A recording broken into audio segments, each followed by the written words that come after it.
Hoş gördük. Bu günləri acılığın 9-cu günüdür. Mən davam edirəm. Yəni artıq özünüzdə mənim bu üzümdən, üzüzgilərimdən görürsünüz ki, yəni bu artıq var. Yəni biri var ki, belə sözlə nəsə danışasan, deyəsən. Bir də var ki, artıq əyani şəkildə biz gündəlik videomu sizin üçün hazırlaya. Burada sizə bax bunu göstəririk ki, nə olur, necə olur və bunu sizə əyani şəkildə görəsiniz. Sonra suallar yaranmasın və deməsinlər ki, yox orada nəsə bir nələrsə eləyir, nəsə bir atışdırır sağda solda. Yəni bu üz elə bir şeydir ki, o göstərir. Yəni bilənlər bu məsələni aydın olanlar ki, kimlər ki, bunun nə olduğunu anlayırlar, bilirlər. Onlar bilirlər ki, yəni burada yalan ola bilməz. Bu həqiqətin elə özüdür. Şükür Allah, yaxşıdır hər şey. 9-cu günümdə çox gözəl gedir. Yəni səhərdən də yaxşı başlayıb. Dünənləri 8-ci günüdür və demişdim ki, dünənləri hissimin istirahatidir və dünənləri mən tam olaraq tək başına işdə olmuşam. Səhər saat təxminən şənbə günü olduğu üçün saat 10-dan işə başlamışam. Belə günlərdə, iş günlərində, birinci gündən 5-ci gününə qədər sayılan günlərdə tezdən də başlayacaq işləməyə, təxminən 8-in yarısı falan civarında. Amma dünənləri saat 10-dan başlayacaq, çünki şənbə günü idi və şənbə, bazar günləri və bayram günləri biz biraz işe gec başlayırıq. Amma gecə olsa da yenə də orada 2 saat cəmisi fərq var. Bu saat 10-dur. Məsələn, işə başlama vaxtı səhər, bir də gecə saat minimum 2-yə qədər olan məsafədir ki, hansı ki dayanmadan bu işdə fəaliyyət göstərirsən. Kim ki ticarətlə məşğul olur, biznesin olduğunu anlayışlar var. Onlar bilirlər ki, yəni əgər özün işin başındasansa, deməli sənin bütün günün, bütün vaxtın yalnız buna gedəcək. Mən də dünənləri dayanmaq söhbəti məndə olmayıb. Yəni heç dayana bilməmişəm. Mümkün olmayıb dayanmaq. Yəni bütün günü yalnız işlə məşğul olmuşam, ayaqda olmuşam, ora gelmişəm, bura gelmişəm, onu getirmişəm, bunu düzəlmişəm, onu qoymuşam, onu yazmışam, bunu pozmuşam. Yəni fəaliyyətim, iş fəaliyyətim sırf yəni hərəkət üzərində olub. Və yaxşı da keçirtdim. Yenə də deyirəm ki, yəni bunlar özünü bir yavaş-yavaş göstərir ki, yəni insan nələrə qadir ola bilər.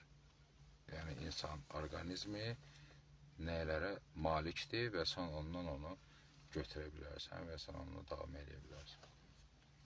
Bu belə.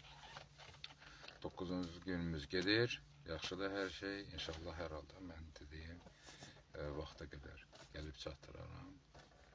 Rahat şəkildə. Yəni mən eləmişəm bunları da, ona görə də rahatım o baxımdan. Allah dərd bala verməsin, yəni belə nə demək istəyirəm, ekstra nəsə bir şeylər, ildırım qurmasıdır, nədir, zəlzələ, nə bilim, qəza azad, belə şeylər olmasa, sağlığına, salamatlıqla, yəni bunları gətirib o yerlərə çatdırarıq, sağ olsun ki, hansı ki siz də bunu ayağını şəkildə görərsiniz və qoy elə qalsın da insanlar da görsün də, yəni bundan sonra mən bunu eləsəm də, eləməsəm də artıq bunu eləyib video şəklində sizə göstərirəm ki, bu elə qalsın burada.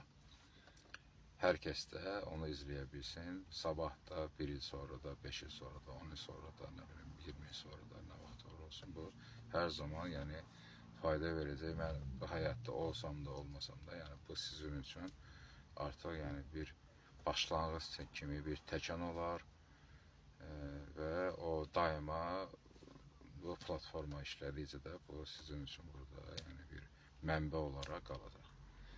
Faydalanarsınız inşallah. Deməli, bu proses ki, hansı ki indi mən edirəm, bu çox dərin bir prosesdir. Bunun Amerika həkimləri özünüz də bilirsiniz ki, yəni Amerika tibbə çox yüksək məbləğdə sərmayələr yatırır büdcə tərəfindən. ölkədə böyük ölkə olduğu üçün və varlı ölkə olduğu üçün buna özünə imkan verə bilir və dünyanın hər yerindən savadlı insanlar ora axışır və o ölkədə yəni tibb həqiqətən də çox yüksək səviyyədə inkişaf edir. Mən onun detallarından danışmıram. Orada çox savadlı həkimlər var və o həkimlər müəyyən proseslərlə mübarizə aparırlar, artıq araşdırıblar, artıq bəllidir və hər kəs onlar bilirlər ki, yəni bu belə də olmalıdır.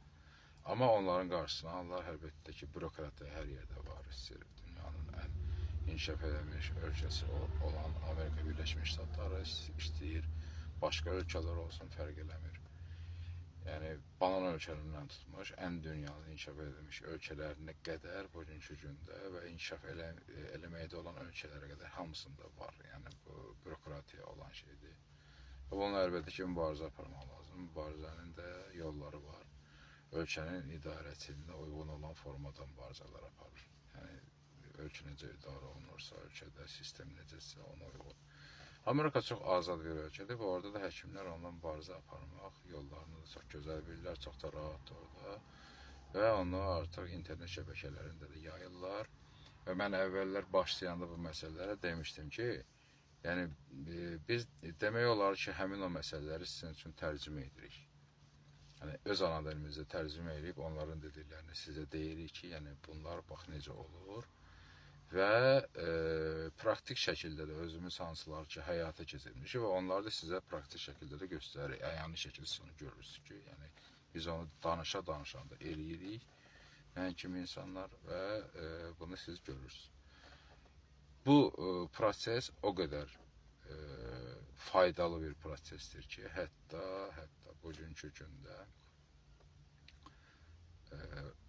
bu bəd xəstəli olan xərçəng hüceyrələrini belə öldürür, təmizləyir və orqanizmi xərçəngdən belə qurtarır.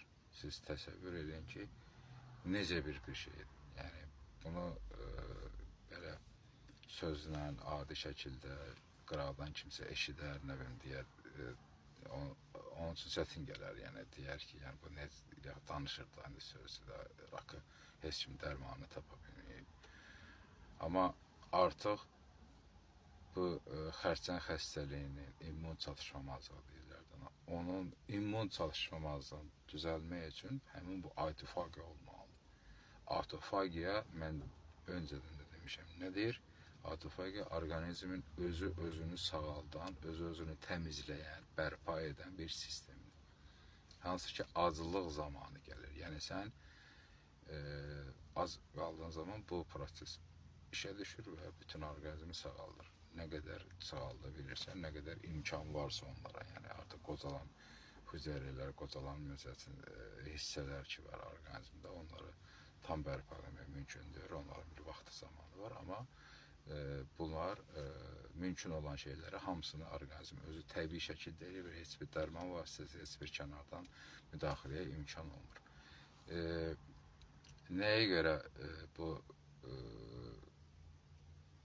xərçəng xəstələrini sağalda bilir? Çünki onlar da hüceyrələrdən ibarət, onlar da öz başına şey deyir ki, yəni bədxəstəli hüceyrələr nəyə görə edilir? Şişlər nədən yaranır həmin hüceyrələrdən? Onlar da qidalanır. Nədən qidalanır və bizim onlara verdiyimiz qidalardan? Əgər biz onlara qida verməsək, onlar məcburi şəkildə özlərini öldürürlər. Hətta onlara başqa bir proses lazımdır ki, kimsə gəlsin onları oradan yox eləsin. Bax, belə bir şeydir. Autofagiya zamanı, ac qalan zaman həmin hüceyrələr də ölür, təmizlənir və insan hətta canını bax bu xərçəng xəstəliyindən belə qurtara bilir. Qaldı ki, orada diabet olsun, şəkər xəstəliyi, nə bilim, ikinci tip, nə bilim, orada bu insulin rezistentə istədiyimiz həmin bu insulin dirənci olsun. Bu artıq onun qarşısında daha yüngül proseslərdir. Hansılar ki, mən onu əvvəldən danışmışam, demişəm. Yəni, bu artıq çox ondan sonraki məsələdir. Hansı ki, əgər bu bəd xəstəli şiş təmizləyir və insanı sağaldır. Özünüz düşünün. Tamam, bu barədə də bugünləri danışdıq. Like edin, komentari yazın, dinləyin, suallarınızı verin, repost edin imkan dairəsində, əgər imkanınız varsa repost edin. Qoy səhifəmiz böyüsün, qoy bizi daha çox insan dinləsin və mən yenə deyirəm, suallar gəlsin, mən suallara cavab verməyə hər zaman nə qədər imkanım var, nə qədər vaxtım var, hazıram. Allah salamət eləsin insanlarımızı, sağlam olsunlar. Sağlam qidalanın, sağlam yeyin ki, sağlam da yaşayasınız, sağlam qalasınız. İnşallah görüşmək üzrə yenə. Hələlik.